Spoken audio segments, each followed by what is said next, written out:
mendukung terwujudnya sistem pendidikan yang bermutu, Perpustakaan Universitas Airlangga hadir untuk menjadi rujukan utama dalam hal kebutuhan sumber informasi Sivitas Akademika.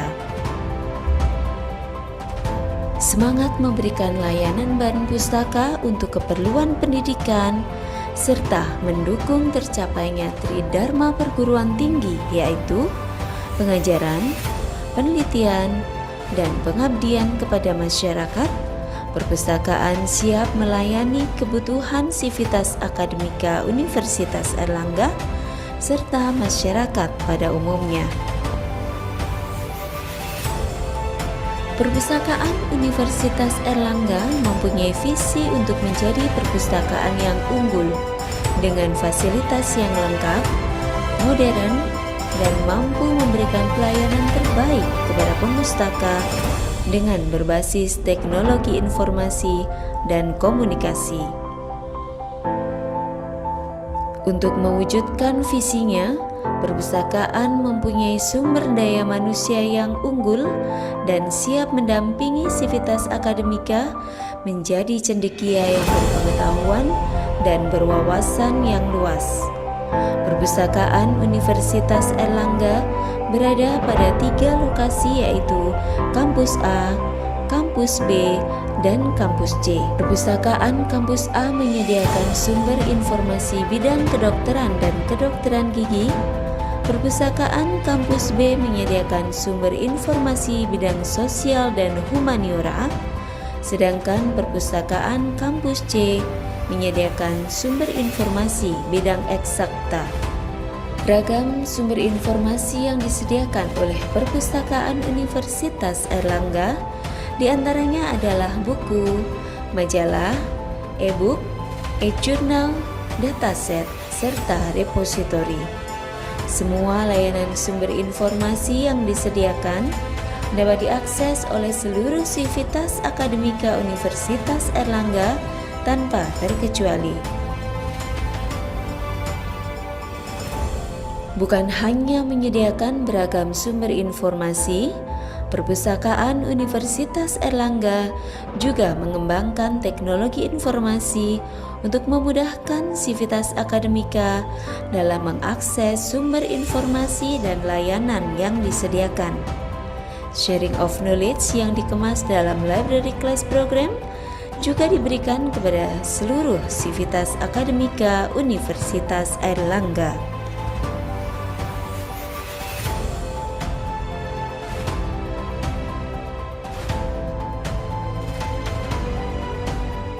Sebagai rujukan utama, Perpustakaan Universitas Airlangga bukan hanya mengutamakan kelengkapan koleksi, namun juga mengutamakan fasilitas dan sarana prasarana yang memadai serta sesuai dengan kebutuhan Sivitas Akademika. Kenyamanan fasilitas dan sarana prasarana terlihat dari ketersediaan ruang bagi aktivitas Sivitas Akademika selama di Perpustakaan Universitas Airlangga. Perpustakaan Universitas Airlangga for better knowledge and a better future.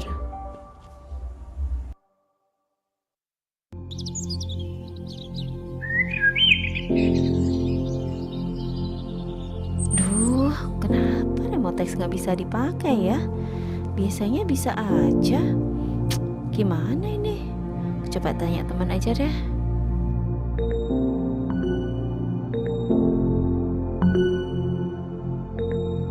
Hai Kesatria Airlangga, saat ini cara akses e-resources yang dilanggan oleh Perpustakaan Universitas Airlangga telah berubah.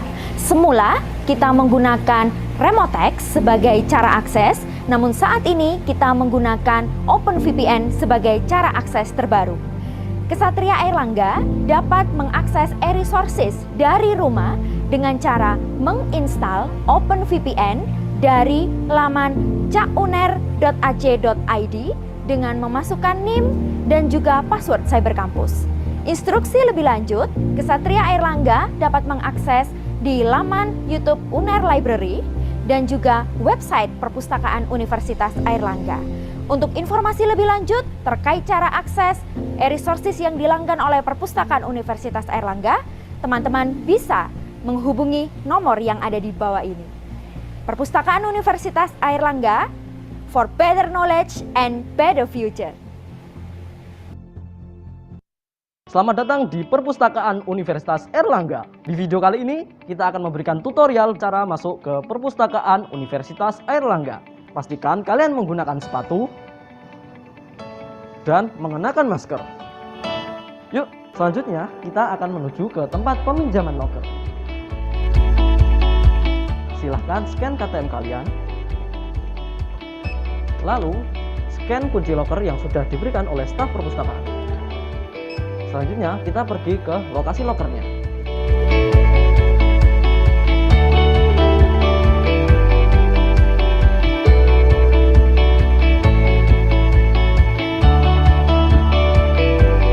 Di pintu gerbang, silakan scan KTM kalian untuk masuk. Nah, udah paham kan? Yuk kunjungi Perpustakaan Universitas Airlangga. Perpustakaan Universitas Airlangga for better knowledge and better future.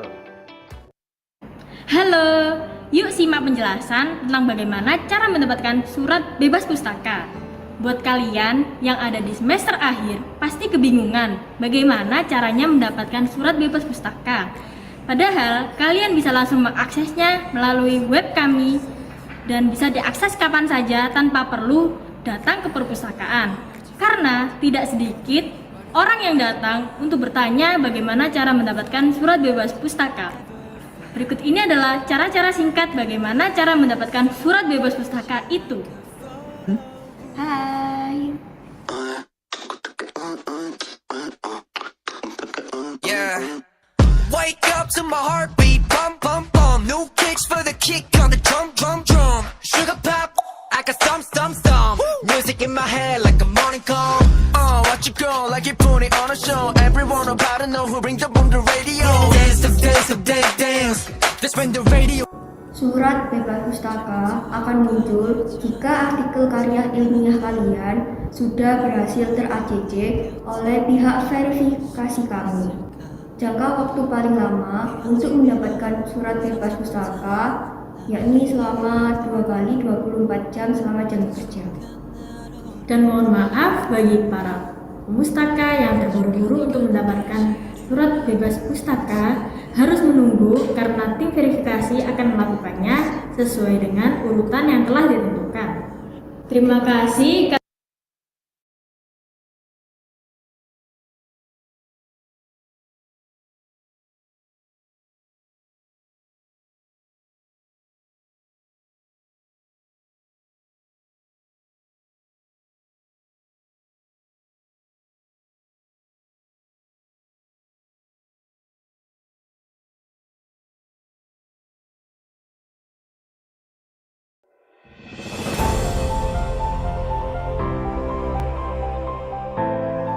Pendidikan adalah investasi jangka panjang yang bernilai luhur dan sangat berharga. Oleh karena itu, pendidikan menjadi hal utama untuk meraih kemajuan bangsa. Generasi muda yang berkualitas dihasilkan dari sistem pendidikan yang berkualitas pula. Universitas Airlangga adalah perguruan tinggi negeri ketiga yang diresmikan oleh Presiden Soekarno pada 10 November 1954. Kami hadir untuk memberikan pendidikan yang terbaik bagi generasi muda Indonesia. Perpustakaan Universitas Airlangga terbentuk pada tahun 1969, hasil peleburan perpustakaan fakultas dan perpustakaan kantor pusat Universitas Airlangga. Untuk mendukung terwujudnya sistem pendidikan yang bermutu, Perpustakaan Universitas Airlangga hadir untuk menjadi rujukan utama dalam hal kebutuhan sumber informasi Sivitas Akademika. Semangat memberikan layanan bahan pustaka untuk keperluan pendidikan serta mendukung tercapainya Tridharma perguruan tinggi, yaitu pengajaran, penelitian, dan pengabdian kepada masyarakat, perpustakaan siap melayani kebutuhan sivitas akademika Universitas Airlangga serta masyarakat pada umumnya. Perpustakaan Universitas Airlangga mempunyai visi untuk menjadi perpustakaan yang unggul dengan fasilitas yang lengkap, modern, dan mampu memberikan pelayanan terbaik kepada pemustaka dengan berbasis teknologi informasi dan komunikasi. Untuk mewujudkan visinya, perpustakaan mempunyai sumber daya manusia yang unggul dan siap mendampingi sivitas akademika menjadi cendekia yang berpengetahuan dan berwawasan yang luas. Perpustakaan Universitas Airlangga berada pada 3 lokasi, yaitu Kampus A, Kampus B, dan Kampus C. Perpustakaan Kampus A menyediakan sumber informasi bidang kedokteran dan kedokteran gigi. Perpustakaan Kampus B menyediakan sumber informasi bidang sosial dan humaniora, sedangkan Perpustakaan Kampus C menyediakan sumber informasi bidang eksakta. Ragam sumber informasi yang disediakan oleh Perpustakaan Universitas Airlangga diantaranya adalah buku, majalah, e-book, e-jurnal, dataset, serta repositori. Semua layanan sumber informasi yang disediakan dapat diakses oleh seluruh sivitas akademika Universitas Airlangga tanpa terkecuali. Bukan hanya menyediakan beragam sumber informasi, Perpustakaan Universitas Airlangga juga mengembangkan teknologi informasi untuk memudahkan sivitas akademika dalam mengakses sumber informasi dan layanan yang disediakan. Sharing of knowledge yang dikemas dalam library class program juga diberikan kepada seluruh sivitas akademika Universitas Airlangga.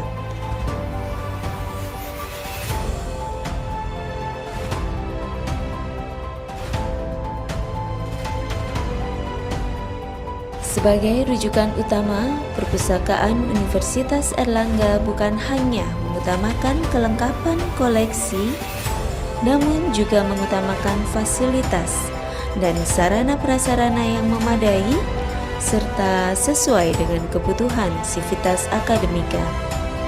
Kenyamanan fasilitas dan sarana prasarana terlihat dari ketersediaan ruang bagi aktivitas sivitas akademika selama di Perpustakaan Universitas Airlangga. Perpustakaan Universitas Airlangga for better knowledge and a better future.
Ada ampek kah?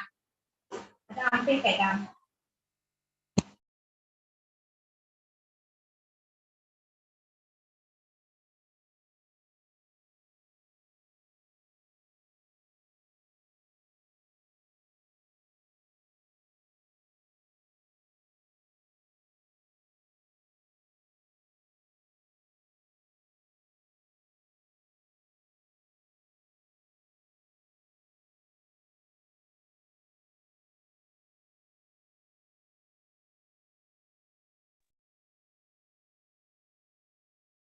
Baik, suara saya terdengar ya, Bapak Ibu?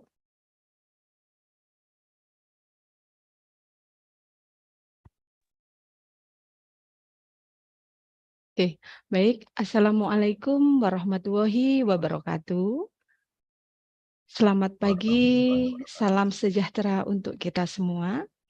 Yang terhormat Bapak Ika Rudianto, Esos MIKOM selaku Kasih Kepustakawanan. Yang terhormat narasumber kita pada pagi hari ini, Mr. Kay Sitang, beliau dari IES Research, serta seluruh peserta Zoom pada pagi hari ini. Kami ucapkan selamat bergabung di acara virtual workshop Artificial Intelligence in Research yang diselenggarakan oleh Perpustakaan Universitas Airlangga.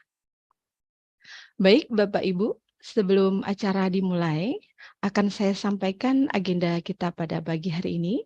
Yang pertama adalah pembukaan, menyanyikan lagu Indonesia Raya, sambutan dari Kepala Perpustakaan UNER yang akan diwakilkan oleh Kasih Kepustakawanan, selanjutnya pemaparan materi, sesi diskusi dan tanya jawab, dan yang terakhir adalah penutup. Baik, sebelum acara dimulai, kita bersama-sama menyanyikan lagu Indonesia Raya. Waktu dan tempat kami persilahkan.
Baik, terima kasih. Bapak Ibu yang berbahagia, kita menuju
Terima kasih, Bapak Ibu yang berbahagia. Kita menuju ke agenda yang ketiga, yaitu sambutan dari Kepala Perpustakaan UNER yang hari ini akan diwakilkan oleh Bapak Ika Rudianto selaku Kasih Kepustakawanan. Kepada beliau, waktu dan tempat kami persilahkan. Oke, terima kasih atas waktu yang diberikan. Assalamualaikum warahmatullahi wabarakatuh. Warahmatullahi wabarakatuh. Selamat pagi, salam sejahtera buat kita semua. Alhamdulillah, Rabbil Alamin, wassalatu wassalamu ala asyrofil anbiya'i wal mursalin. Segala puja dan puji kita aturkan kehadirat Allah Subhanahu wa Ta'ala.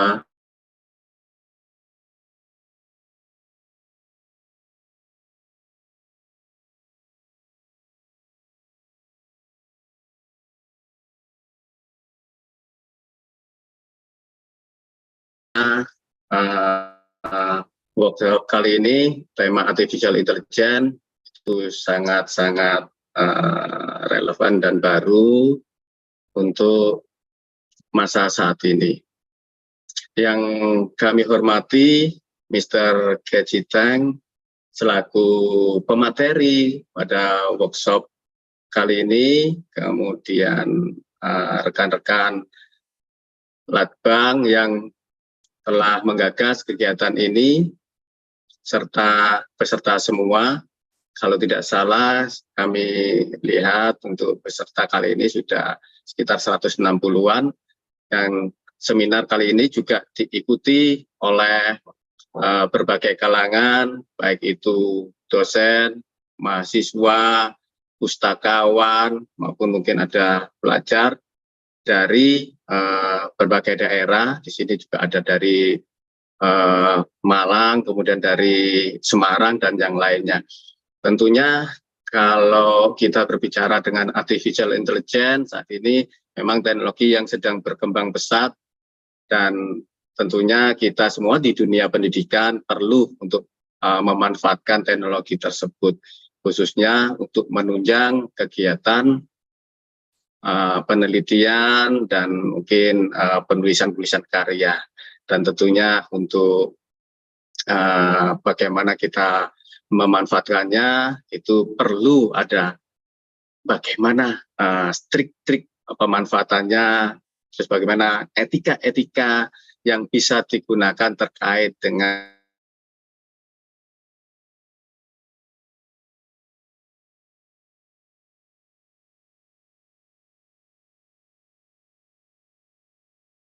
yang disampaikan pada saat workshop kali ini itu bisa bermanfaat buat kita semua ya peserta workshop kali ini.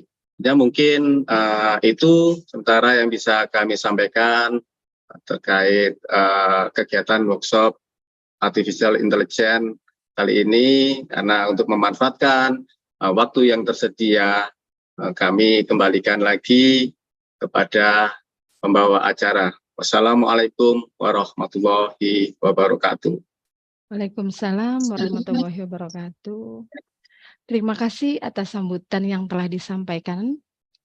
Sebelum menginjak pada acara inti, silahkan Bapak Ibu semua open cam terlebih dahulu, karena akan kami dokumentasikan.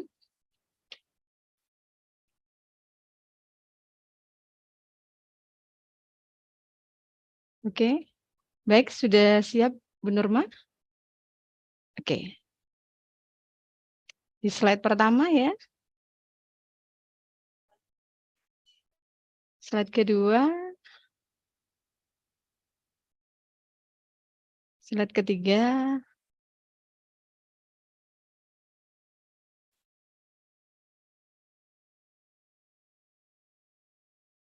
Oke, sudah Bu Nurma? Oke. Baik, terima kasih Bapak Ibu. Bapak Ibu yang kami hormati, tiba saatnya kita masuk kepada acara inti, yaitu workshop dengan materi Artificial Intelligence Tools for Ethical Academic Writing. Acara hari ini akan dipandu oleh moderator kita, yaitu Saudari Indah Rahma Cahyani, SIIP MA. Waktu dan tempat kami persilahkan. Baik, terima kasih Bu Fatma atas kesempatan yang diberikan. Baik, saya izinkan menyapa Bapak Ibu terlebih dahulu ya. Selamat pagi, Assalamualaikum warahmatullahi wabarakatuh. Selamat pagi. Ya, baik. Baik, excited sekali nggih. Hari ini kita bisa bertemu kembali begitu dalam agenda Perpustakaan Universitas Airlangga yang lagi-lagi kita meng-create webinar ataupun seminar yang sangat produktif begitu ya untuk kita bagi bersama dengan Bapak Ibu partisipan semuanya yang hadir pada hari ini. Memang topik pada hari ini sangat relate ya dengan apa yang terjadi saat ini sedang kita hadapi di dunia akademik. Karena temanya AI, kemudian ada writing akademik, dan juga ethicalnya bagaimana. Kan itu yang menjadi the big problem yang sedang kita hadapi begitu ya. Nah, sebenarnya untuk membahas itu semua gitu ya, kita tadi sudah diperkenalkan juga dengan narasumber kita. Boleh saya sapa, hello Mr. Kece Tang, good morning. Halo, good morning. Selamat pagi. Oke, selamat pagi. How's your day? Very good. But could be Okay. better after this session. Okay. We are so excited today meet you in our event, in our moment in library. Hopefully you can give, we are a librarian, academician or a participant here to get more knowledge about AI and the regulation maybe and the challenge that we have to do for AI and ethical academic writing, of course. Let me show the participant about your profile. Mr. Kecetang is IES Research, University of Australia. Get the areas of expertise, research content creation, research video creation, scientific research marketing, and innovation outsourcing. It's right, Mr. Kecetang? That's right. Okay, okay. Yeah, okay. Mr. Kecetang, hopefully you can get the material for our participant and we can get the new insight for this topic today. Sure. Time's yours. Sure. Thank you very much for the introduction. Let me just quickly share my screen. Okay. Just set up a little bit. Oops. Okay, so it's been an honor being invited to, this is my first, I think it's the first webinar I've actually conducted in Indonesia for this year, not only this year, ever since COVID. But since the COVID, I've not been actually engaging with Indonesia customers. The last one we worked with was Universitas Padjadjaran. I think just a little bit of background here. My name is Kece Tang, engaged with a company called IES Research, which it's a subsidiary under iGroup. iGroup, I think my colleague is here, Mr. Wandi Punama. He is actually one of our local representative from iGroup, focusing on providing the electronic databases like ACS, IEEE, Springer to the library. Those are all the resources. Whereas IES Research, we are a consultancy department under iGroup, which focus on helping researchers to improve their research visibility through global channels so that more people will be aware of their research. So we do curate content, like using AI to curate content, to make videos, to create social media friendly content, make your research more easily understand by a wider group of audience in the global market. So ultimately, you'll get more like collaborations, citations, and delivering more impact to the society after you have conducted your research. So we came to this topic today. I know this is a very hot topic ever since last year, November, if not mistaken, the launch of ChatGPT suddenly just bombarded the entire industry. So AI suddenly becomes a very hot topic that a lot of people, impact a lot of industries. People are afraid that, will my job being replaced by AI? You know, like a lot of marketers, a lot of like customer service, all these are people are getting like fearful that will their job be replaced. But fear not. So today, I basically will run through my entire presentation in 3 sections. So I will start off by sharing a little bit of the background of AI. So how does this whole terminology, this whole thing is basically started, and how does it actually start to disrupt our life? Then I will talk a little bit about ChatGPT. ChatGPT basically will showcase on some of the do's and don'ts.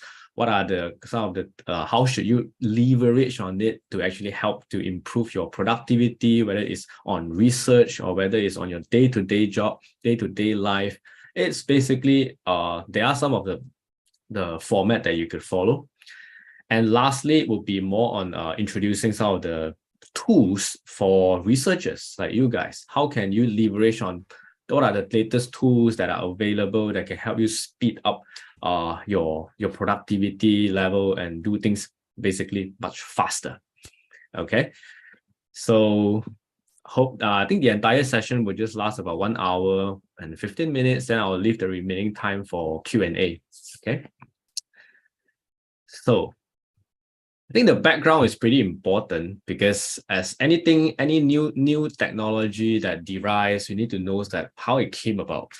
So AI is not something, this whole term is not a new term. It's been around for the past 50 years, I would say. You know, like remember the last, you know, like in the movies, you look at AI in movies like Star Trek, Star Wars, Terminator, all these basically showcases AI, like, you know, it's basically in a very beginning stage in the past. And AI in real life, we are also witnesses it by ourselves, and it's actually trying to impact every industry today, whether it's from space exploration to medical to industrial production. You look at now like creating, assembling a car. All these are basically done by robot and today. So whether we are using our smartphone technology, facial recognition, all these have basically a component of AI in our day-to-day life today. And if you look at some of the data, some of the content, that the adoption rate and annual installation of an industrial robot in the world, it's basically increasing every year. And in the recent years, you can see that it's basically even moving faster. So what it means is that industrial robots are really getting closer and closer to us as time progresses. But remember, I mentioned something is that AI is not something really new. Okay, it has been popped up. Someone has presented their paper on artificial intelligence way back to since 1950 itself. But of course, that at that stage is basically just an ideation. It's just an idea to capture some of the possibilities and how, you know, robots can help humans to do a lot of like hard labor job, repetitive job tasks. Those are just more an idea. But as the time progresses, machine learning, a new term, machine learning, starts to kicks in and start to gain more attraction, and it evolves a lot throughout the year. And in the recent powerful one is called deep learning. So I'll be running through just very briefly these 3 terms, because these are basically the 3 main terms that shapes up the entire AI industry today. By the way, there's a quick fun fact. I'm not an AI expert. I do not have a PhD in AI. So I just basically more of like a power user of AI. So I mean, a good example is like, I drive a car every day, but if you ask me how to assemble a car or some of those modifying some of the key components, I have no idea that. But I roughly knows how it works. So that's where I wish to share with you guys. Not going into any technical or detail, but just an overview of it's to let you guys know the whole fundamental backbone and algorithm behind how all these ChatGPT or all these tools basically become so powerful. Why is it so important, and why is it so disruptive This is all the reason here. So AI by itself, it's a multidisciplinary subject which composes like combining computer science, human language, and natural language processing. So all these components combined together, it forms this whole new subject, AI. So it seems like blockchain, or even like 10, 20 years ago, like nanotechnology was not a discipline by itself, because it became so huge and so transformative, then it becomes a whole entire new discipline by itself. So same goes to AI here. And NLP, why is it so important is that because all these machines, when you are trying to communicate with each other, communicating in terms of different algorithms, what they use is actually NLP, natural language processing itself. So like, for example, we just look at like semantic, one example. Now you look at the screen here, there are four words here: swimming, tea, antibiotic, drug. So what are the things that you could think like, can you categorize them together to build up some of a new cluster or similarities here? By looking at it, you can see swimming and tea doesn't seem to have any connection. But we could actually, if you look at it deeply, we could look at it at a different angle. We could classify them as, oh, they are all water. They are underwater. Antibiotic, drug, these are all under bacteria. So this is how they could actually start to understand literal meanings of different words and try to crawl and try to create some of the different new possibilities. And that is how a term called embedding. We try to embed different terms together for basically AI to communicate with each other. So that is the basic of how they communicate. And this whole term machine learning starts to kick in when, if you look at the very traditional computing stage, how it works. Basically, in the past, a programmer just need to create a program, set some of the rules, some of the input. Like if you look at let's say you look at Microsoft Excel, you key in some of the codes, the codes, the formulas, what are the inputs, then you just press into the computer, they will generate, create you an output. This is what traditional computing, how it works. But when machine learning kicks in, it's basically you are trying to create a new model through feeding the machine some of the data, the expected output, and you give it some time, then you basically will create up this whole model here. So I give you one example to easier to understand this whole thing is like self-driving cars, right? Tesla, electronic cars, self-driving cars, all these are new. They need to create a whole new machine learning model, and you need to feed them like, okay, this is the input here, drive to the entire. That's why right now it's not globally accepted, because it's not that matured yet. It still needs some time for the machine to like learn the navigation, the path, the road, what is the expected outcome. Is like they need to track, monitoring the distance, when to brake, when to make a turn. So all this requires time. But when it creates up this whole model, then that is where they could implement this model. And there's another thing here, we call it machine learning scoring. Scoring is where they try to, you have the model, but now you try to giving out different input to this model to try to make some predicting move. So a classic example for this is Waze. If you look at Waze AI, the machine learning behind it's very powerful over the years, where they could try to give you some of predictive traffic updates, right? Traffic updates, you feed them some new information, they could analyze the whole data, like it has been everyone is using the same road throughout the entire year, so they generate a lot of data. So from this data itself, they could basically give you some predictive, what is the best time of the day to leave your house, what is to prevent certain peak hours, and etc. So all this, they would after they have generated all this data itself, they would give you some of the predictive method. Okay. So you could see machine learning, basically there are two phases here. The phase one, they create a model. You have some data, you throw it into this computer to model some data, trying out different algorithm, different settings itself. to identify different new data.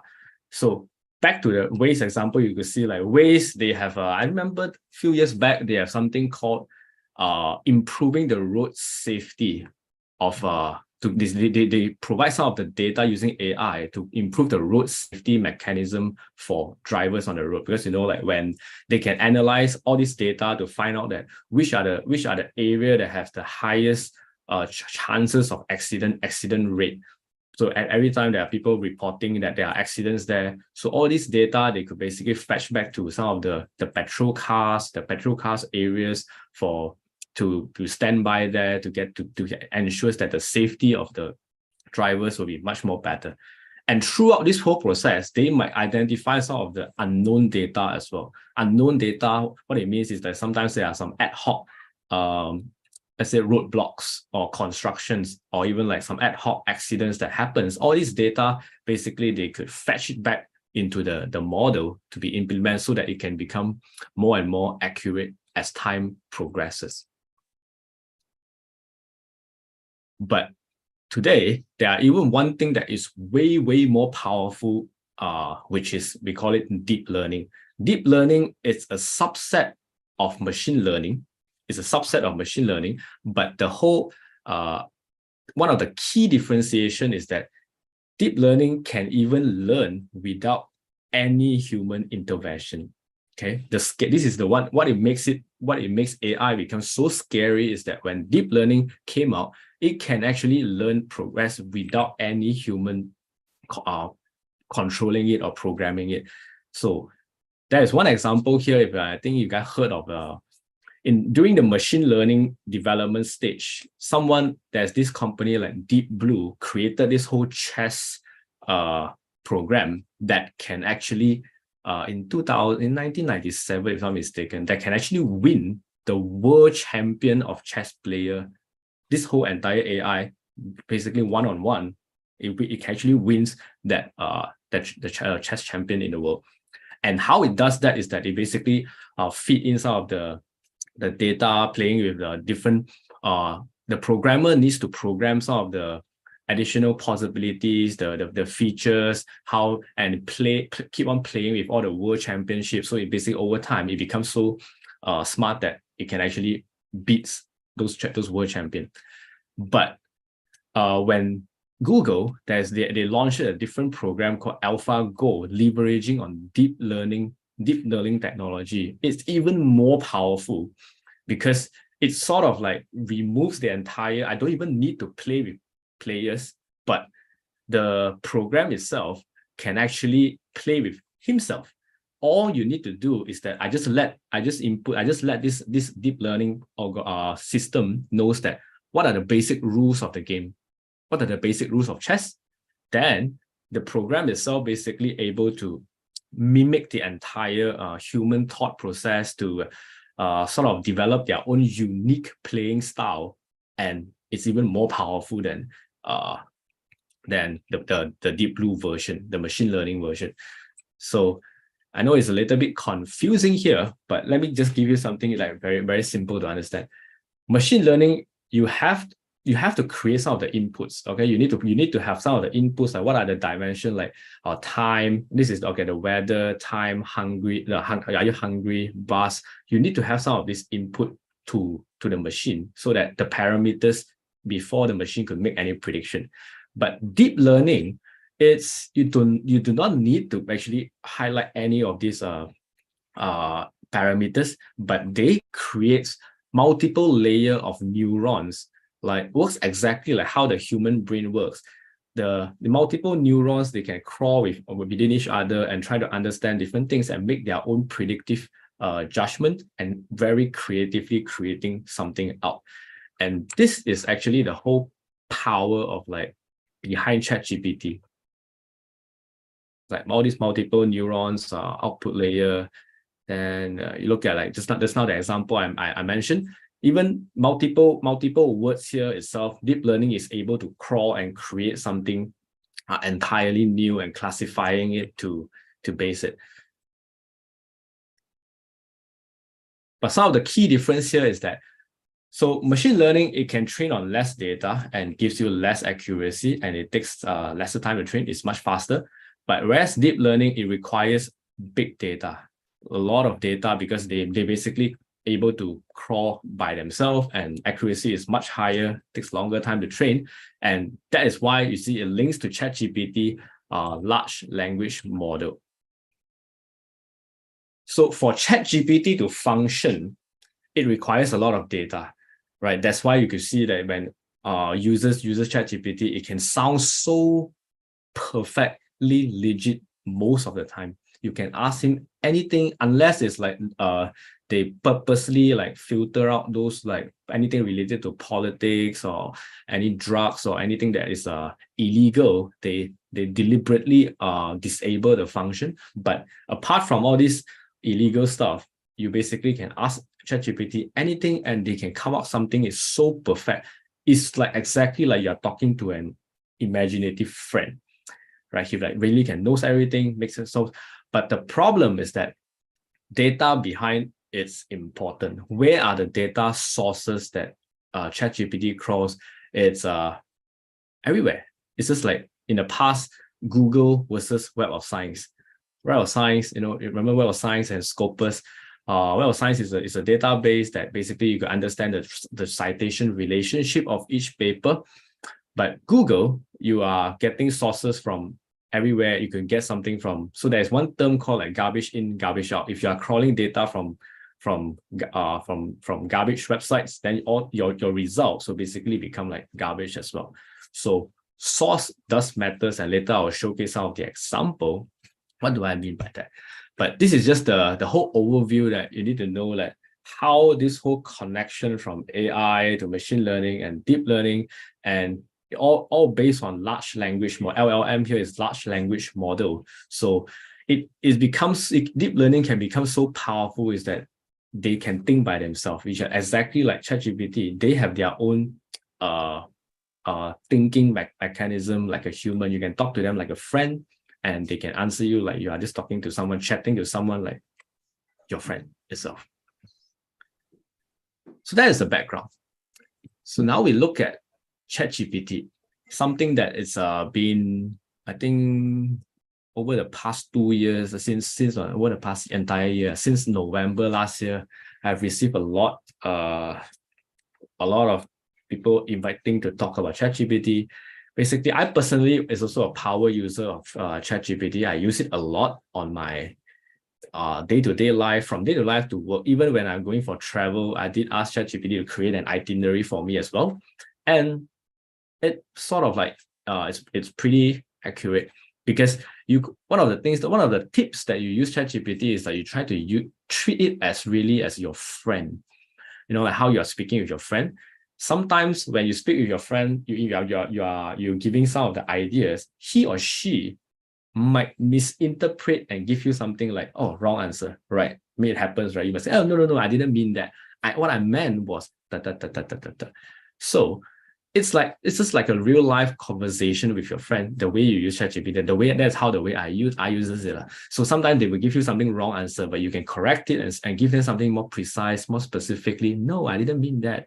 What I want is like, let's say, for example, I want an itinerary to Taiwan, 7 days trip. So he might give me something that go to this beach, go to this visit this museum, etc. So I must say that, oh no, I actually more prefer the kind of like city life or scenery. Can you give me something that is related to hiking, for example? I like to see mountains. Can you help me to like give us more activities or related to the nature, for example?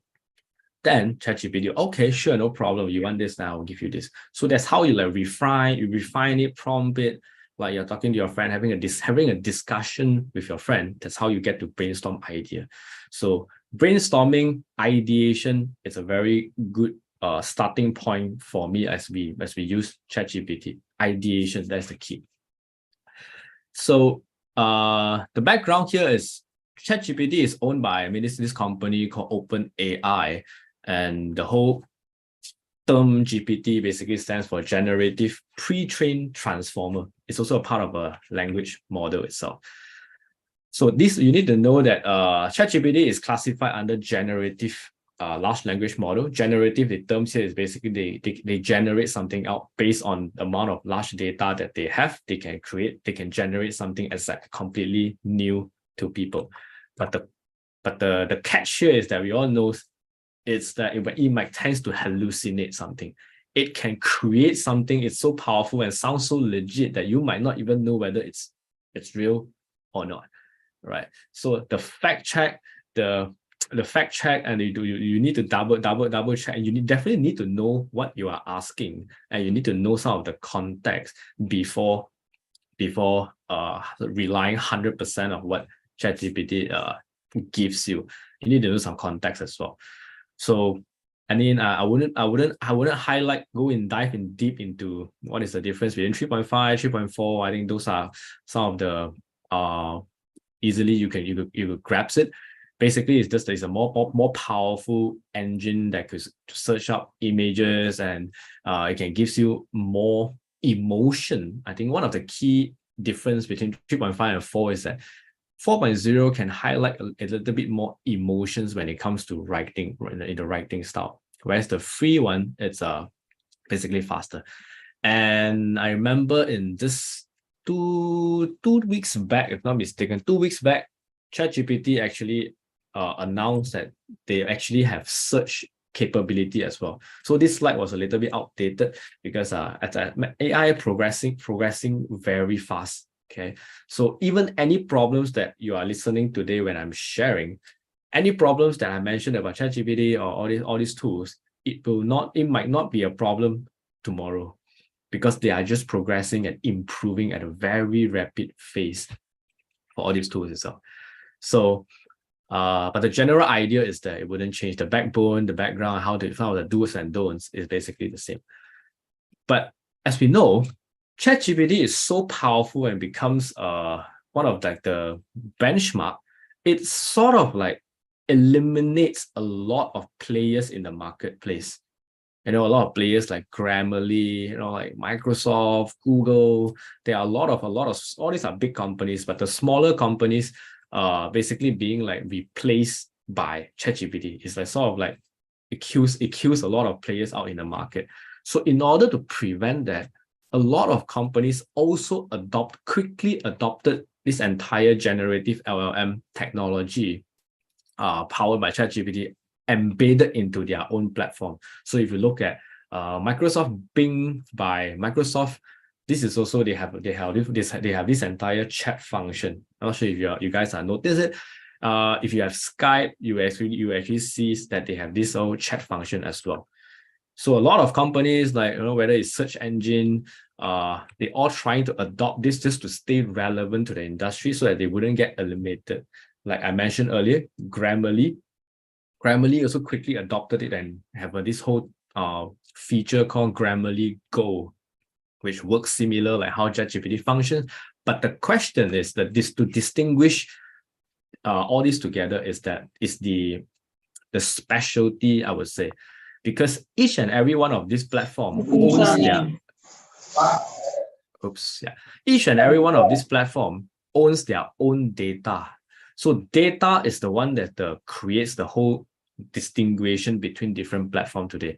So if you look at a good metaphor is ChatGPT, you can see it as like a general clinic doctor.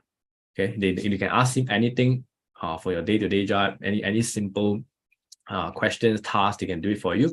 Whereas different products like S-Site, Site, Grammarly Go, they have their own custom positioning, because like S-Site is actually a research-based platform that partner together with Web of Science to actually crawl citation data. So their content when they crawl is all fully on research based. So that's one thing that we need to take note. So like I mentioned, some of the different players, Google, Microsoft, even Microsoft Word itself, you can see they have this Microsoft editor that has sort of implemented all this generative AI function as well. So let's take a look at some examples to showcase what do I mean by different platform cross different data and you will get different results, and why you need to know that different tools to actually works better for your as a researcher itself. So if you look at this example, Microsoft Bing, okay, let me use Microsoft Bing as an example. We just ask a simple question: how do bacteria communicate with each other? And we take a look at the results. So you can see bacteria communicate each other, process called quantum sensing, but the key point here is look at the references. Okay, there are some references here. Look at the learn more, you see that science. This one is from Science, how stuff works. Then these are the Explore Biology from news. So the references that they crawl, they give you the answer are from these sources, basically random sources anywhere. But if let's say we goes to Site, this assistant from Site, this now I mentioned is a research-based content. You can see we ask the same question: how do bacteria communicate with each other? So here you can see, give you the answer: bacteria communicate with each other through a process called quantum sensing. But you look at their references is basically from an actual research paper. It's tied up with this actual research paper from the references itself. So when you are conducting research, you could see that this whole credibility will basically increase rapidly, because everything that the AI gives you, the sentences, is backed by an actual research paper. So you wouldn't be worried about it's basically hallucinating or basically it's creating something new or it's not confirmed, because everything here is backed by research.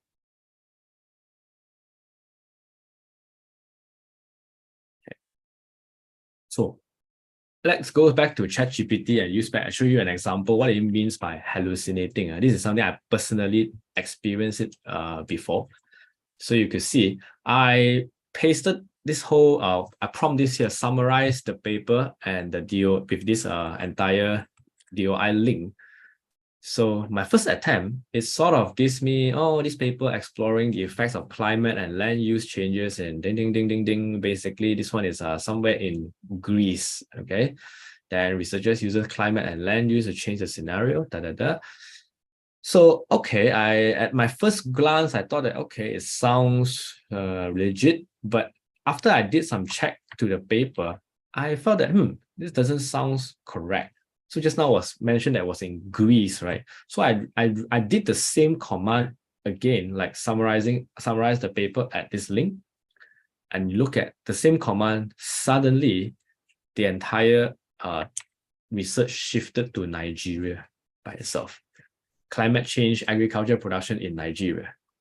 So I was like, what is this? What is this guy like telling me? Sort of like really creating the entire whole scenario by himself.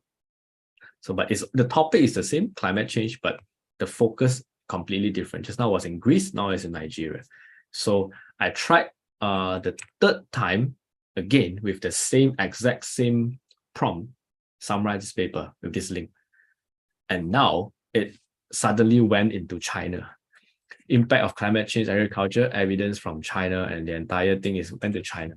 So you could see, if let's say you are just using it like blindly, copy and paste this whole thing, the whole other thing would sound right, but you would capture some of these key elements wrongly. So one of the due diligence is definitely you have to double check some of the content. You need to at least roughly know the whole research context before asking you to summarize it further. At least you need to know some of the basic before, instead of relying 100% of the tool itself. So here are the things to take note when using any AI tools. The first is, of course, check the source. So like I mentioned earlier, the term garbage in, garbage out. If the platform is crawling random data on the internet, those are data that may or may not be valid or relevant or true, so they will give you the different answer. So the source is pretty much very important. And The second one is understanding your preferred workflow, comprehending the paper, know what, like I mentioned, know what you want to ask. It's actually, it creates a different skill of helping you to cultivate the art of asking good question. You need to ask good question to fit in the AI, whether it's ChatGPT or different or any tools itself, so that they can give you something that is more refined.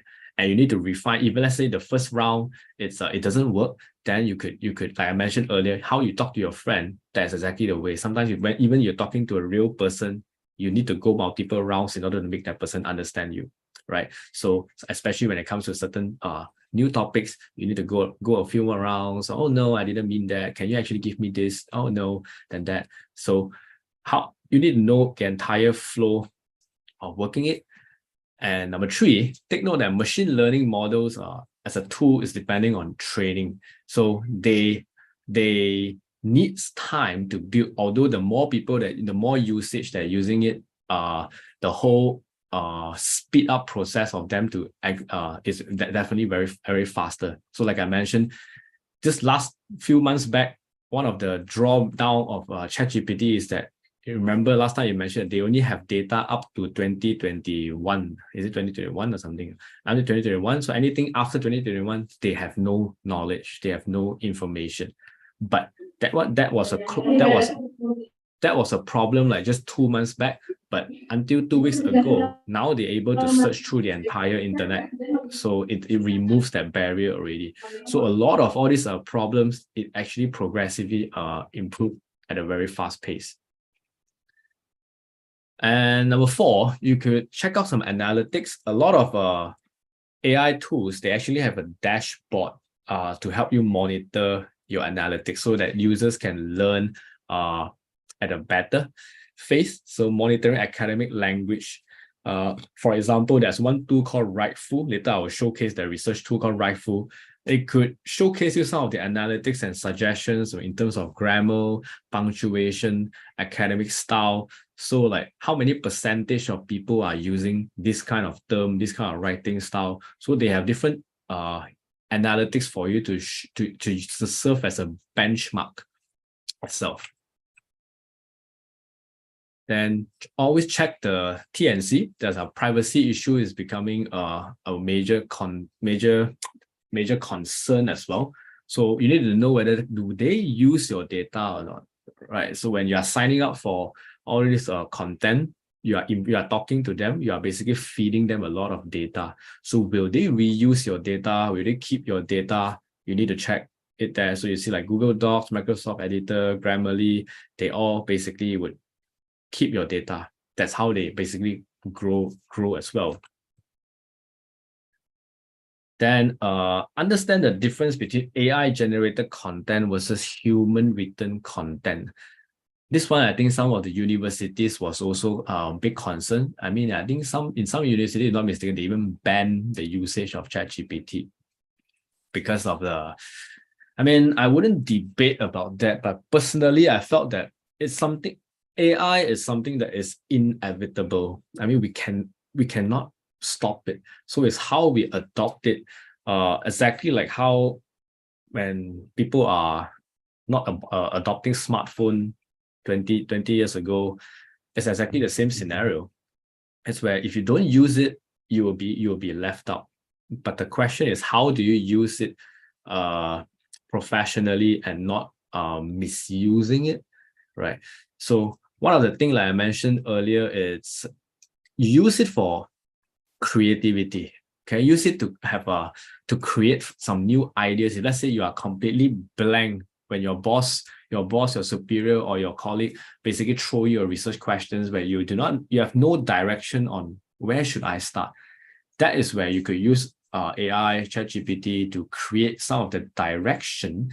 Then you are the boss to basically give some of the different input, and you need to know what is your style, what is the style and tone. You know, AI content versus human content. If let's say I'll give you an example. If let's say you are writing an email to your colleague or to your boss, but the entire style is not your style. Those words those like bombastic words where you don't even know what is the meaning of the word, then don't use it.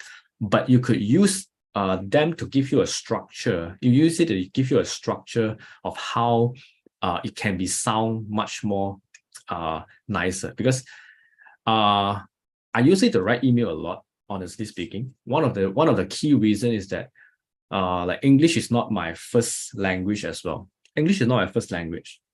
So sometimes you have a very great idea in your mind, but because you have the limited vocabularies or you have the limited capabilities in terms of articulating it in English, that kills off the entire idea. So do you think that it's a waste? So like sometimes when people are debating, we're like, oh, we cannot use that because that's not written by you. But I was like, but that is my idea. The idea comes from me. If you ask me to articulate in maybe in local language like Chinese, I could articulate it very clearly. But it's because of my English capability. So I couldn't articulate the entire thing in a very convincing manner. So that is where I use AI to help me to frame it up. But I need to know what I want. Like I need to know this is my message. Let's say in local language, let's say you guys in Malay. You have this idea, you can articulate it in Malay, but now you need to transform this whole feel in English. So that is where you use ChatGPT, it can type it out for you. Yep, that was not written by you, but the idea comes from you itself. So that is where you need to work on. You need to know your own style and tone, the way you speak. Then you use AI to basically enhance it to your advantage itself.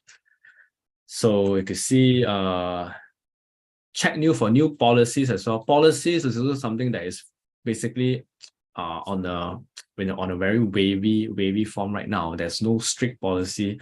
Elsevier this year in the early 2023 in January, they did something a very bold and daring move, which is they included ChatGPT as one of the co-author for this entire paper itself. So whether it's I'm not in the position to provide any comments or judgment, but I could just it's a good example to showcase that there are a lot of possibilities and policies that's been changing, whether it's the right thing to do or not. This is an AI as a co-author. So all these are basically changing at a very publishing pace. Like I mentioned earlier, whether to ban or not to ban ChatGPT, it also becomes a debate in some of the universities itself. So that is about ChatGPT. And now we move it towards a little bit more closer to research. As I mentioned earlier on, we know there are a lot of AI products has been existed in the market way even before ChatGPT existed. There are products like Scholarly, Grammarly, Rightful, Cite. All these products have been in the market for at least 5, 6, 7, or even 8 years, but no one actually noticed them until ChatGPT, the whole entire deep learning technology kicks in, and now all these players are basically adopting the same technology to enhance all their products for research. So what are the examples of some of the tools? If you look at research process, research workflow, a researcher workflow today, what do you guys do? You do authoring, right? You try to do authoring, finding what is the question, your research direction, then you start to write your manuscript. So at this stage itself, you will have different tools like Mendeley, EndNote, Aside, Grammarly. All these are writing tools that can speed up your process. Then after that, you move to publishing your paper, finding the right channel. Where should you publish? You need some of the journal optimizer to help you to analyze impact factor, analyze the H-index. So then lastly, it's about outreaching. So bear in mind, remember I mentioned the IES research, we focus basically heavily on the outreaching part. So after you have published a paper, we help you to do the outreaching to reach out to global audiences. So researcher skills, basically the entire workflow has been extended through 1, 2, 3. So it's no longer stopped at the stage of just publishing. After you publish a paper and that's it. It's the more of a question. Like everyone is publishing paper, every university is injecting paper. The bigger concern now is after you publish a paper, how do you get citation? How do you get visibility? That is where outreaching kicks in as a new workflow. And for that workflow, you have different new set of tools to basically to do outreaching. Later I will share. So I can summarize like this whole workflow in 4 research tools. Okay. At the very beginning stage on doing searching literature review, you will have this tool called Cite. And on the second stage, helping you to read research publication, because as a researcher, you need to read a lot of papers, right? I think you need to read like about maybe 100 over papers every single year.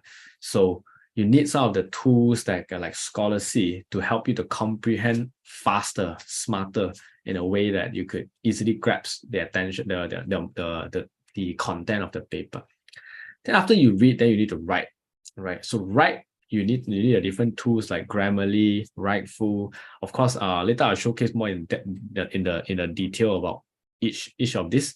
Then the last one is Draw, right? You need, after even you have write some content, you need something that you need graph, you need figures, you need posters, because all this captures attention when you are trying to promote your content to your friends or in the conference, or even when you do it online, you need to have some visuals. So there are some AI tools like Mind the Graph can help you to create graphical abstract or research posters at a very easy process.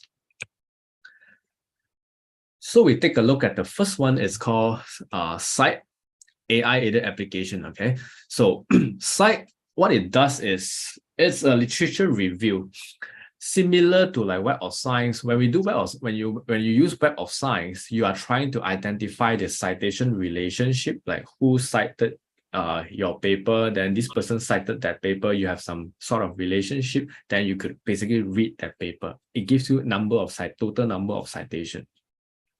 But what is lacking is that you will know, for example, this paper has 1,000 citation, for example, but are this 1,000 citation good or bad?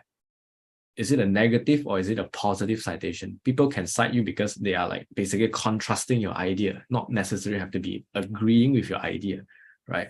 So this is one of the things that Cite established itself to showcase multiple, you could evaluate your citation under these different categories. So you can see that under paper section itself, or citation type, whether are they supporting or are they just mentioning or are they contrasting your idea. So you can see like majority of this paper citation is just mentioning, and supporting one is only 46 out of 1,000 over citations. There are only 46 are supporting. So what you could do with this is that, you could read these 46 papers or connect with these 46 people. Why are they supporting your research? You could probably like find some collaborative opportunities and engage with these people and read out this paper to see whether to find a new niche for your next research journey as well. And you could also, they also showcase like where the citation appears, whether it's on the paper section, whether it's on the intro, methods, discussion, or results, where it actually happens. So that is how the background of Cite. But they also, like I mentioned, remember they adopted large language model from ChatGPT, because they have their own data which tied up with Web of Science. So they have peer-reviewed research search engine plus the LLM. So you can basically like you can do something like the example I showcased to them. You can ask them any research question, anything to summarize any paper, and the results were all backed by evidence by research content. So you will get credible sources from the scientific community itself. So I'll just play this short video as an introduction from this guy is from Cite itself, to give you some overview of what it can, what can it do, and how can it help you as a researcher. Sorry, I think I need to share again with sound. Okay.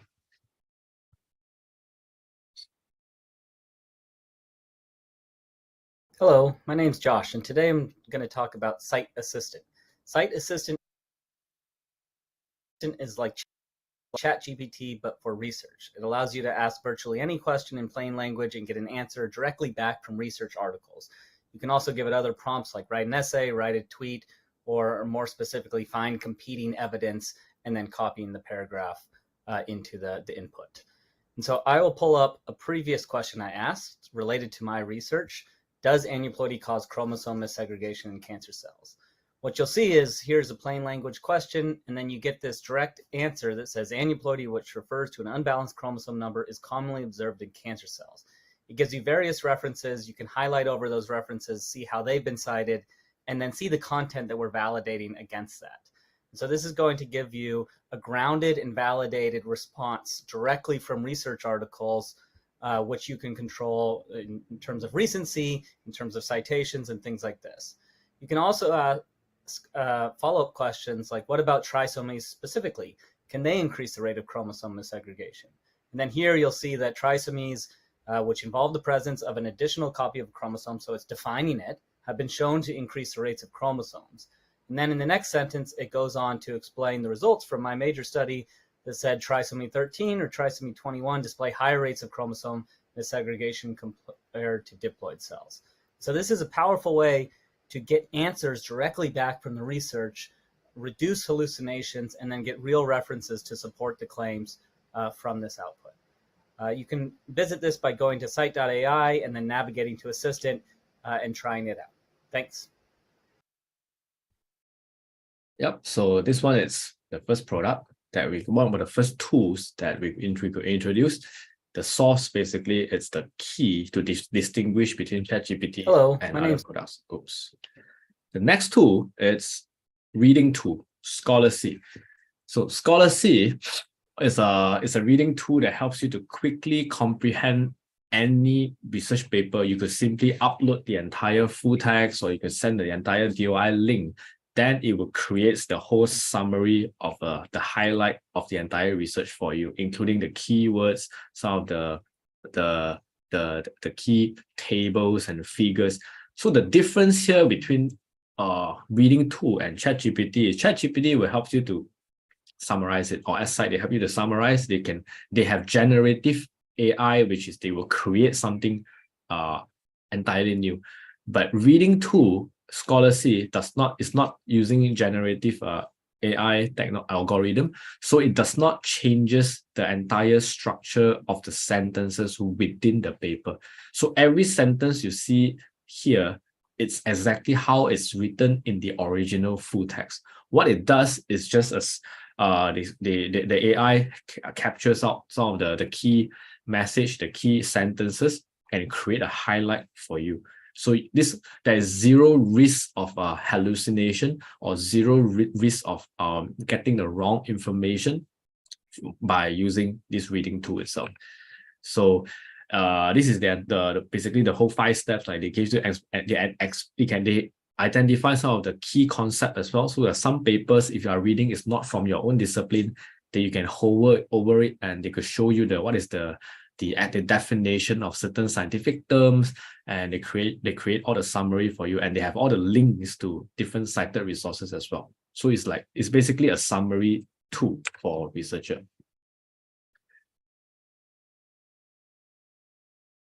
So yeah, this is one example. Like you could export it out to your Microsoft Word, or you could use it online. Everything the key things they will highlight it for you as well, or they will give you they will underline some of the message that is important.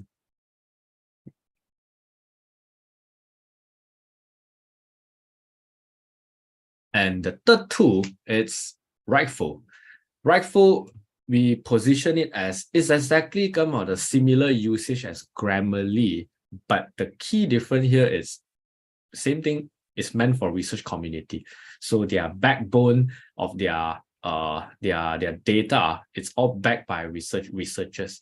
So you could do like manuscript proofreading. If you look at this example, they also have a plug-in to Microsoft Word itself. You could see they will give you some of the suggestions. So someone like exactly like how someone is proofreading your content. They will reduce some of the words, some of the choices, and they will give you some of the data. Like just now I mentioned, they give you some of the data to know that how many researchers in this field. Let's say you are in a medical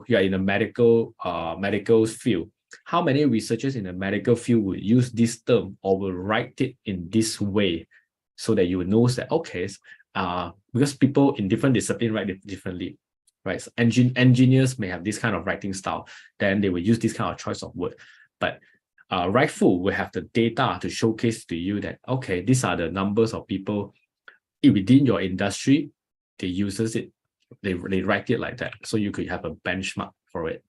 So here's also a short video clip for you to understand a little bit better to automate your writing. Rightful helps all of us because we all write for our work, our studies, or our research. Rightful uses a fully AI-driven method to improve texts. Its models are extremely powerful, rewriting the most complex or broken sentences. Rightful has now reached 88% of human proofreader performance. Rightful has a tool for every student or researcher. Rightful for Word gives students and researchers automated feedback while writing, letting them choose between 2 language modes depending on the depth of feedback they need. Rightful's extension for Overleaf lets users incorporate Rightful's feedback into their LaTeX source code instantly. Besides the language check, Rightful's apps come with useful widgets, like language search. This feature lets authors browse Rightful's database of scientific texts to see how often certain words or phrases are used, how they are used, what words fit a context, and which synonyms could be used instead. Another useful widget is the Sentence Palette, a collection of over 600 commonly used phrases to use in any section of a paper.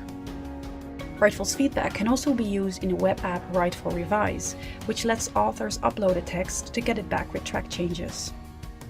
And for businesses and publishers, Rightful offers a language API used to quickly evaluate text quality, to speed up in-house language editing, and more.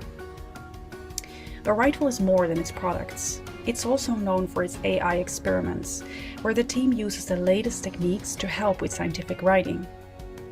Think of the automated title generator, which generates a title based on abstracts.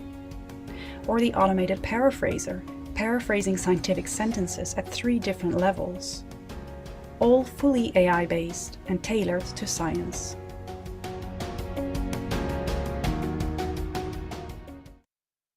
Yep. So the last takeaway you can look at it is that remember that when we are choosing AI, there will be more and more AI upcoming in the entire industry. But the main thing is look at where are the source of the data. That is where I mentioned every product, they are trying to find their own niche to serve their own community. So Rightful is really meant for scientific researchers, so they uses the same technology, deep learning models, but they gathers data from the scientific community only. So it's not like really like ChatGPT, Grammarly, all those are more like general usage. It's on everything. They lack of the very precise, solid content. Oops. Okay, the last tool here, I think I know we are running out of time. So this will be the last session here, and I'll open it up for the Q&A. The last tool is creating content, creating graphical content.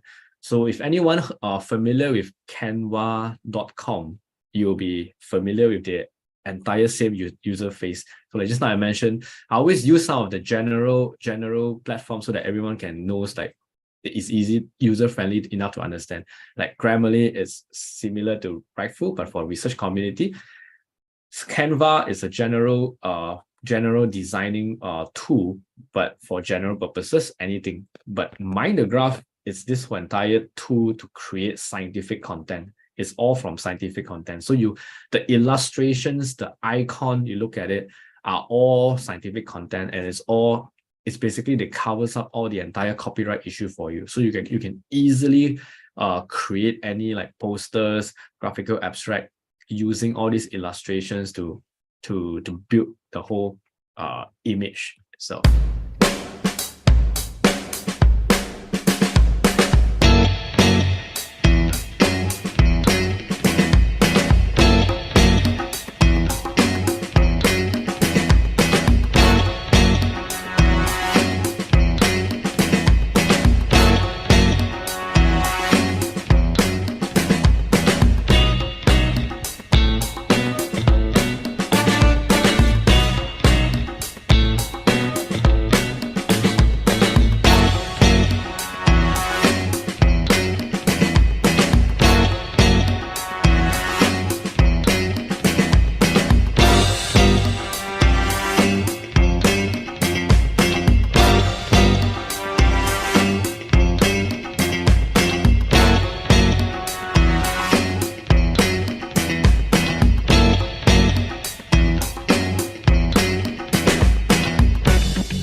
So you could use their template to create research posters, graphical abstract. You could make any editing. You can upload your own image or photos.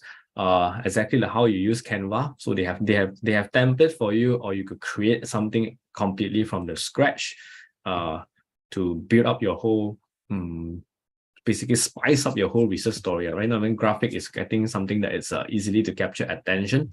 So that's how you can use it. So that's basically the 4 tools that I will leave behind.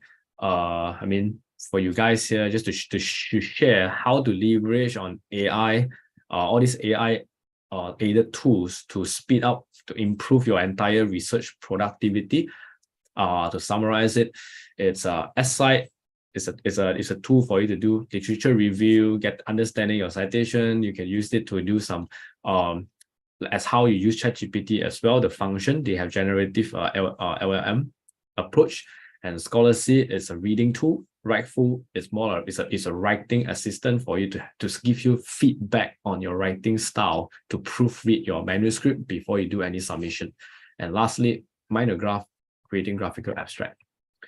So you could see, okay, my last slide here, there are a lot of we talk about AI, whether it's automation and replacing human with intelligence with artificial intelligence.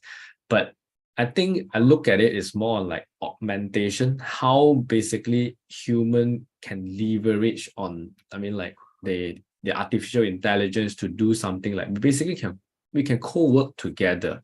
We make use of them to speed up our process, make our articulation much clearer. Like the example I mentioned, we might have very, very great ideas, but because of language, we could not articulate it clearly. That creates a problem, like our idea will be wasted. So we can leverage on their expertise to help us to deliver something that is much more impactful to the world itself. So that sums up my entire sharing for today. I now would basically stay back for some of the questions. Happy to take some of any question that we have. So maybe I'll pass back to Numa to moderate some of the questions. Yeah, okay. I will guide you for the question for the participant. Sure. Yeah. Thank you, Mr. Kecetang, for your explain today. It's so greatest and new insight for me, for our participant today. I can take the highlight for this section is if we during the ChatGPT or anything about AI, we have also checked the sources, research skill of extended workflow, and then many kind of machine learning that we have to make for our work. But before going to the participant, Mr. Kecetang, I have one question for you. Sure. Yeah. Okay, I see participant today almost 300. Wow. Yeah, right. It's so excited, the material for today. Okay, Mr. Kecetang, me or we are almost the people or participant here in our section is the mostly a librarian, educators, lecturer maybe, or the researchers.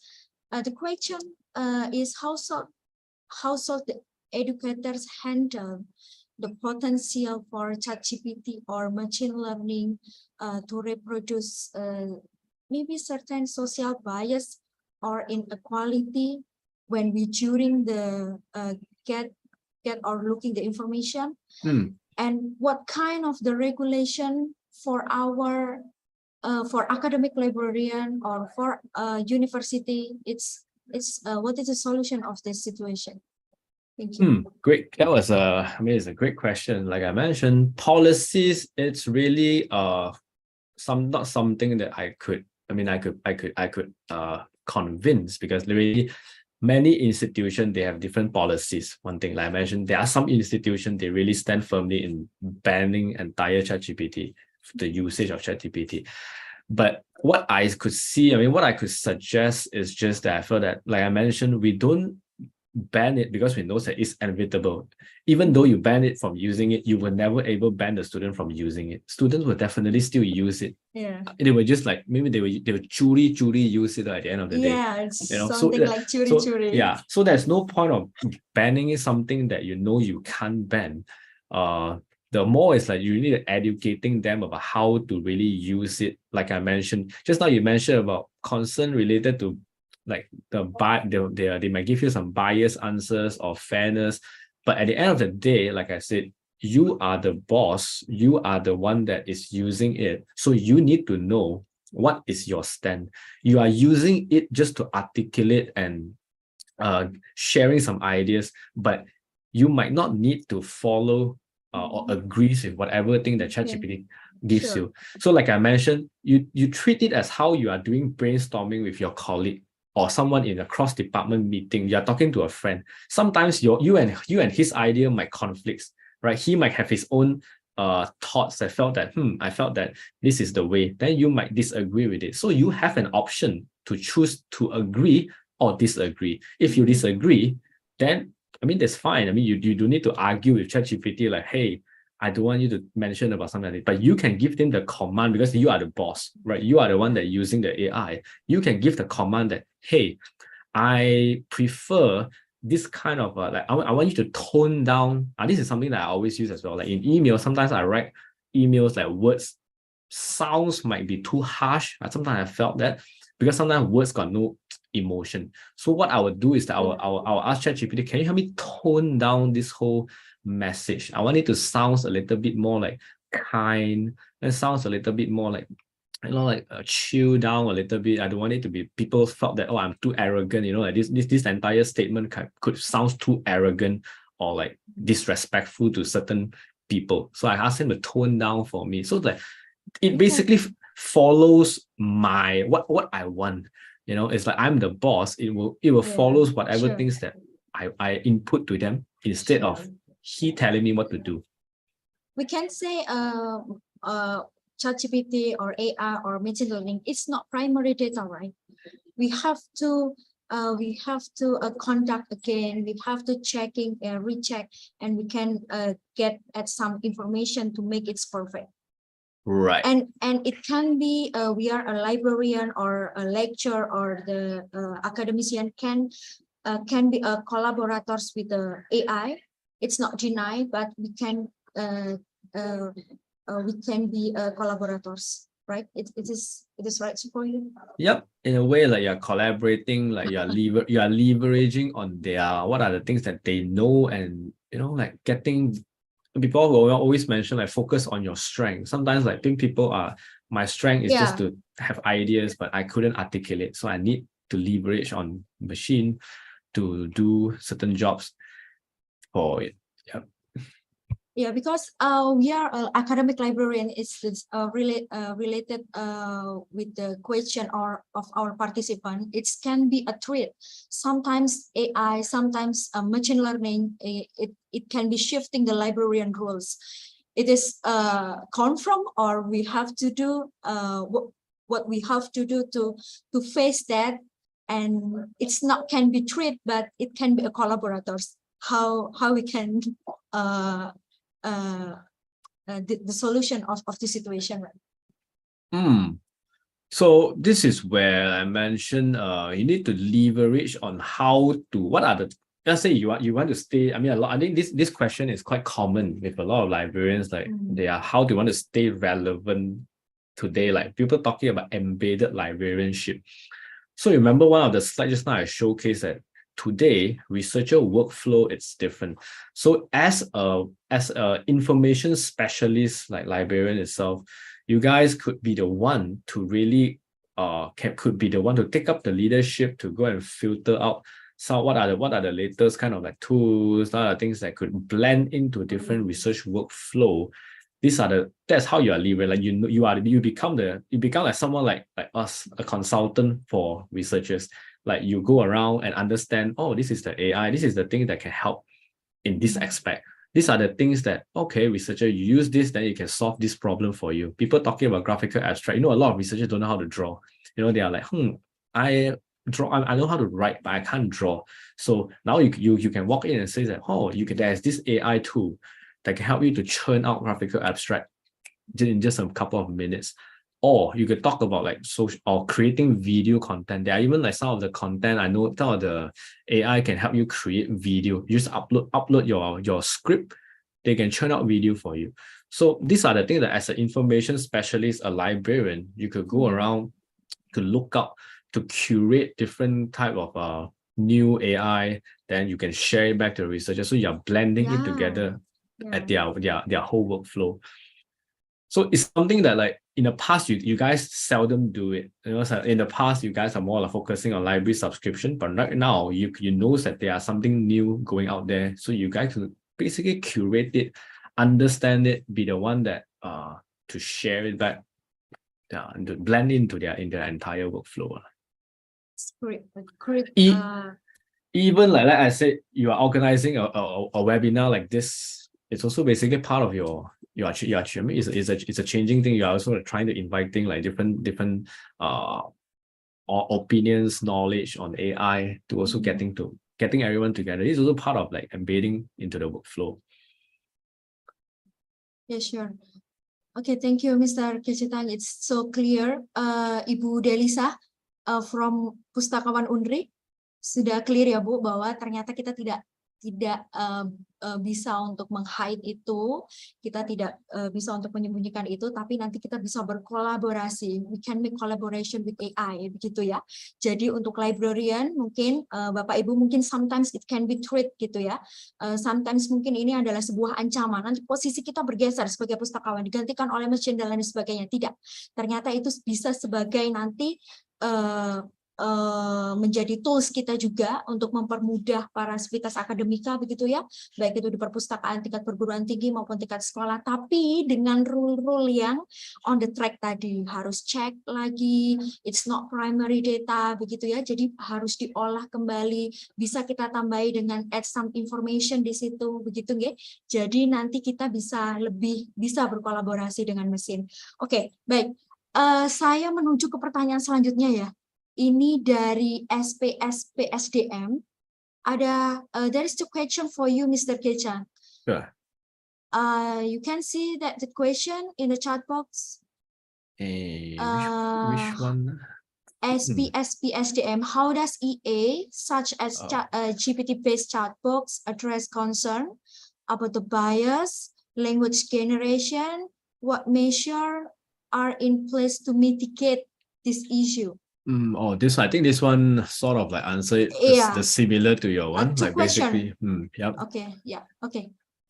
The first one basically like how I mentioned, I basically answered earlier on, you need to basically, to mitigate all this problem, you need to set yourself as the boss. You need to know what is the expectation by yourself and not relying on ChatGPT to give you any, if let's say they give you anything that is bias or fairness, you should be the one that could see it and basically correct it, like tell ChatGPT that, hey, I don't want something from let's say I don't want something from, let's say you are supporting people, let's say from different policies or different countries, but I want it in a local context, like from in Indonesia perspective, for example. So you can give some of this kind of different prompt to correct ChatGPT to get even better answers, but you definitely need to know what you are looking for and the expectation. So that is number one.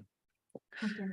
Second one, what are the key advantages of using AI-powered chatbot like ChatGPT in customer service and support? How do they impact customer satisfaction?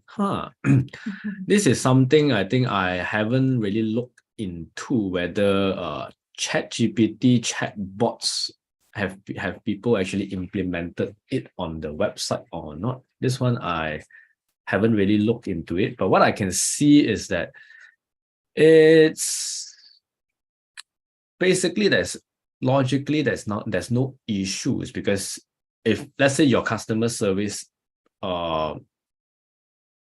oh wait, there is one issue here. Someone still needs to, to create the program, to write some of the thing that, to adopt the whole information related to your university, like Universitas Airlangga, because you are talking about customer service at your university, someone will still need to fit in some of the where the data should crawl from. If someone will be like asking, let's say walking to the library to ask this kind of like chat bot, sometimes I still don't really like chat bot, is that it's pretty, I haven't seen a chat bot that is so good yet until today. I mean, chat bot usually is still they answer very general questions itself only. And when it comes to anything specific, I think it still takes time for this kind of ChatGPT to be really able to replace the real person. Like personally, I really dislike talking to chatbot. I dislike talking to automated call service. Sometimes you make a phone call, especially to the banks, they have all this automated. I always want to skip. I just want to talk to the real person to solve my problem. But of course, over time, when this model have enough data, because it's all about data. When they have enough data collected, then they can do a very great job. Like you won't even know that you are talking to an AI if let's say they have enough data. But right now, you see that if you go to like Facebook chatbots, any different chatbots, it's very obvious that all are template answers. I hate template answers. They give you like everything is like template answers. So I think it still takes some time for AI powered chatbots to generate enough data. Okay, it's clear, Mr. or Miss from SPS PSDM. Okay, I think it's clear. Maybe we can go into the next question from Pak Teguh Yudi. Yeah. You can see Mr. Kecetan, Mr. Tang. Yep. You can see in the chat box for Yep, I'm Mr. looking. Teguh. Yeah. Yep, interested. How to check Ethical correctness. academic writing. Data presented AI. Second, how to make effective prompt for AI for scientific work. Okay. Check correctness of data presented. This one, basically, you do it like you have to read back, goes back to the original content. You need to have some information related to that content to do fact checking. There's no way you could you cannot skip this part. Basically, let's say for example, you uploaded a research paper and ask them to summarize it. Like just now I showcased to you the example, it can write up very nicely, everything, but whether it's in Nigeria, it is in China, or it's in Greece, the only way to find is to read back to take a look back at the paper, like glance back the paper. So if let's say you could combine it with different tools like the tools I mentioned, Scholar C, they can give you easily summarize the entire paper for you. That one you could combine, use it together with ChatGPT to do a very quick fact checking. So let's say if you don't want to read the entire full text, you could just read the summary and you roughly would know that, okay, this one is from China. So I know that this version is correct. Then I roughly just read through it. Then you would do some to confirm the data and all the informations are correct. So that is the first one. Then to make effective prompt for AI, there is no really how would I say clean format. You can use it as the way like you are speaking to a friend. Okay, that one will be a very basic stuff. Let's say you could do something very similar, very straightforward. Help me summarize this paper into. You can go until very specific. Let's say you just want to summarize this entire paper in 150 words. Okay, then they will give you something. If you are happy with it, you can go with it. But let's say you are not. That is where you can improve it. Let's say you can improve it like, okay, can you write it, rewrite it in a more elegant style? Or you could say, or let's say you can say that, can you add some storytelling element to this entire paragraph to make it more exciting? And or you can another, they give you the results, then you can reprompt it further, like maybe now I need something for, I'm targeting to people in Indonesia at this specific, can you include some news related to, to showcase some support? then they'll pump. So you could see, you can go refine it, refine. And what based on the results that the ChatGPT gives you, that is how you could, whether you are the boss. Remember, like I said, you are the boss. You can choose to accept it or no, better. I want like this. By the end of the day, like you need to know like the concern. You need to know what is your style. What is the kind of style that you want. Yeah. Okay. Baik Pak Teguh, terjawab ya. Jadi kita bisa choose which one the information that we want to get in our search. Kita bisa memilih mana informasi yang sesuai dengan kita, kemudian kita juga bisa decline information yang itu tidak sesuai dengan kita begitu. Jadi we are the boss, we are the creating the information or the paper, begitu Pak Teguh ya. Jadi kita bisa memilih sesuatu yang bisa berguna atau yang sesuai dan cocok untuk kita. Jadi tidak semua information yang diberikan di situ kita pakai begitu ya. Kalau kita teringat Bapak Ibu yang academic librarian, maybe di situ ada critical thinking di information literasi begitu ya. Kalau kita ingat bahwa in the situation yang current situation yang seperti ini, kemampuan kita dalam lebih kritis dalam mengelola informasi baik itu yang dari chatbot dan juga machine learning dan sebagainya itu bisa berguna ketika kita bisa terapkan. Salah satunya mungkin critical thinking yang ada di information literasi tersebut. Okay. Oh, maybe ada the last question. From Dwi Siwi. I ever use ChatGPT to find some reference that can support my research, but I couldn't find the reference. Even took some tools. How to solve? Yep, ChatGPT, they definitely is quite hard to find the references, like I mentioned, because their data is not based on a lot of scientific data. So like that is where I showcase the example, like you need to use research-based AI tools like Scite, because they crawl data from their own scientific publication. That is where you will get references, you will get actual research papers to support any of your topic if you are looking for. So I mean, if you want to summarize what are the few things like to take away to use ChatGPT, one thing, you check the source. What are the source basically comes from the data, where you need to know where they crawl data. ChatGPT crawl from everywhere, like Google. So you can go something like, anyone from Yahoo News, they also can get some information. Whether is it reliable or not, you wouldn't know, because even something you read in the news today could be embedded. Then the second one is you need to know what you are looking for. You are the boss to focus. Then you need to know your style, etc. And lastly, use it really to articulate, to enhance the idea that you have in your mind. Like you can get some idea from ChatGPT, but you don't solely rely on it. Ultimately, you need to know what you are looking for. So these are basically just the three tips, the do's that when you are using any AI tool today. Yeah, I see there's someone raised hand. Yes. Sri Wayuni. Yep.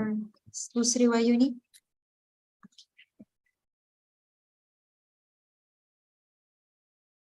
Hi, you are muted. Oh, sorry. Thank you. Actually, some of my questions already answered. Yeah. But I want to ask one thing about the plagiarism issue when we using this AI for helping us for proofreading. Is it safe? Also for the what is the grammar checking? Is it safe or not? And actually, I want to tell something that which one is better, using ChatGPT through OpenAI or from Bing? Because one time I using OpenAI for looking the reference. They already provide the reference, but it just like is fake because it doesn't exist. I'm trying to find it from every journal and I cannot find it. Thank you. Yep. It does happen. That's why I mentioned ChatGPT. There are some of the complaints that it really tends to hallucinate. I mean, it really can create something until it looks so real. That's why just now some of the question, how do you confirm is correct? there's no way to confirm. I mean, you can't skip it unless you really do the fact check by yourself. It's like you need to go into it and look through whether is it exists or not, this journal. If not, it really will create something out. So when it comes to research, that's why we would suggest you use back something or like SCite. Those are research-based AI tool to be more at the safe side, so that you need to worry about any hallucinating risk. So just now there's one question related to plagiarism. Yep, just now the first question. Plagiarism, this is something that is quite hard to monitor as well. It's also like related to the policy. I know Turnitin, they have some anti-AI detector as well. So they can actually detect how many percentage of your writing is written by AI. So here goes back to the same point, the same point that I pointed out earlier on.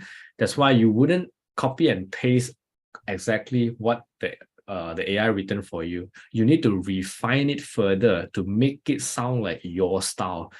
You know, the way you normally write, the way you usually present. Let's say every one of us have a certain style, right? We have a certain style of writing. Let's say I like to use certain metaphor. I like to, like, out of nowhere, I like to give some examples related to this particular experience. I maybe like to use Steve Jobs as an example a lot, for example. So I would incorporate this style into all the AI when they are writing something for me. They give me a summary. So this one, AI, the first part is written by AI, but I would basically ask him to refine. Okay, after this sentence, maybe you give me an example that related to, you know, how Steve Jobs would present certain ideas.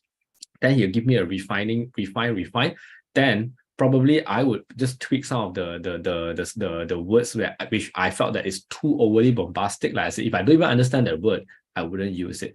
I will use it back to my language. But at least I know that ChatGPT gives me the entire structure and flow of how I should write it, and I can rewrite it in a very simpler way according to my own style. Like, you do not need to copy and paste it to avoid the AI detector, etc.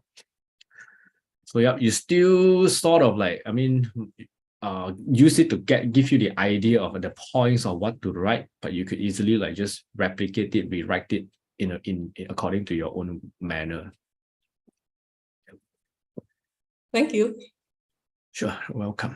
Baik, Bu Sri Wahyuni, clear nggih? Sudah? Ya. Ya, matur nuwun. Nggih, sami-sami. Baik.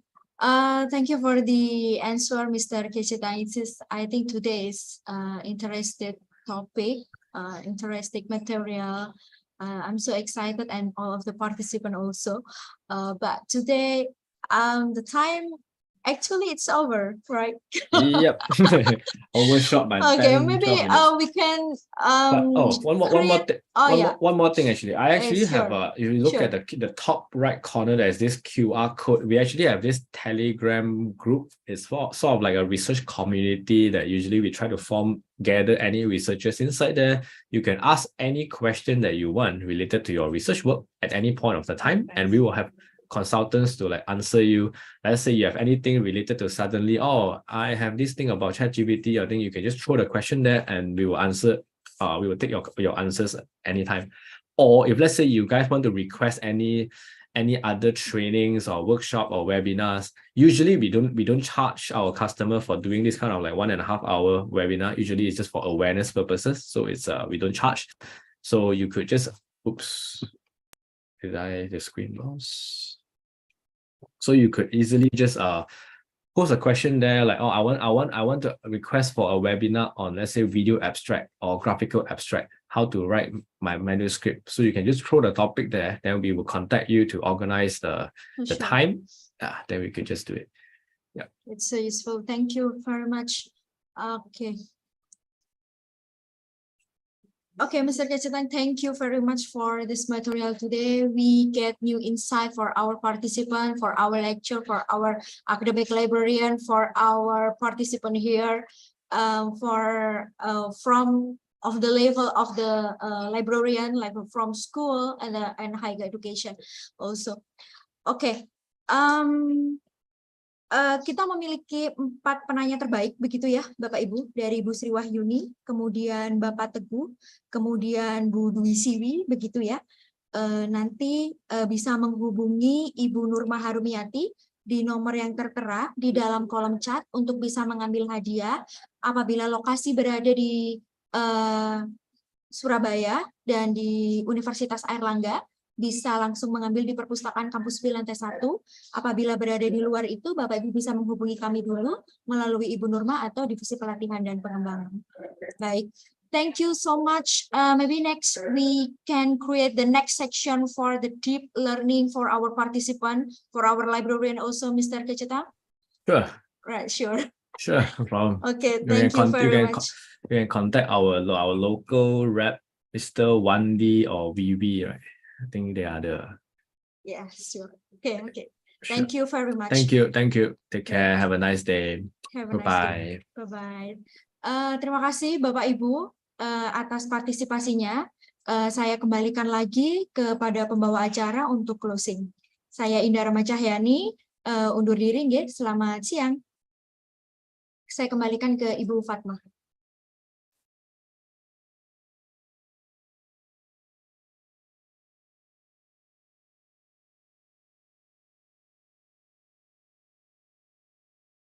Masih mute, Ibu.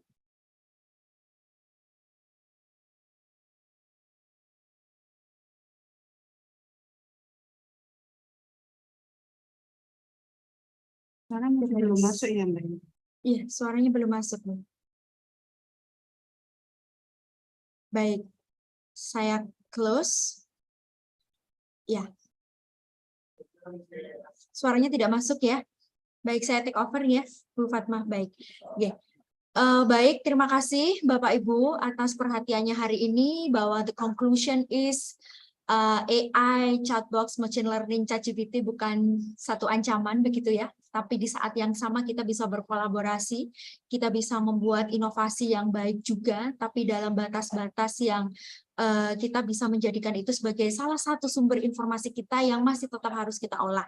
Begitu ya, kita tetap membutuhkan perpustakaan, membutuhkan librarian, membutuhkan critical thinking kita dalam melakukan setiap aktivitas publikasi dan juga academic writing. Begitu. Baik, terima kasih. Tetap semangat, tetap menjadi researcher yang hebat, tetap menjadi pustakawan yang hebat, akademik librarian dan juga pustakawan yang selalu kolaboratif dan solutif untuk para pemustaka. Terima kasih, selamat siang. Wassalamualaikum warahmatullahi wabarakatuh. See you.